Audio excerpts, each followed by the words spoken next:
Alright, Cummins cold start time. I don't know if it's even going to start, honestly. It's 23 below Celsius. Let's find out. Holy crap.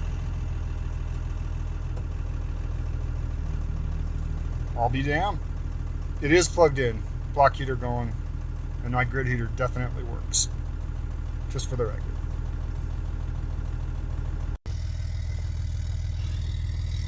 Well, she's putting out a lot of white smoke. Smells right though. Woo.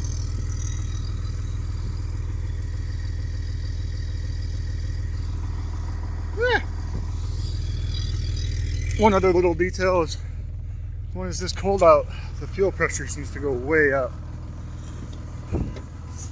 So when I first started it up, it was about 38 psi, and as my fuel heater is warming the fuel up, I think it's going down. So it'll be interesting to see what it gets down to. Hopefully it gets back down to the normal 18 psi operating pressure as the fuel warms up.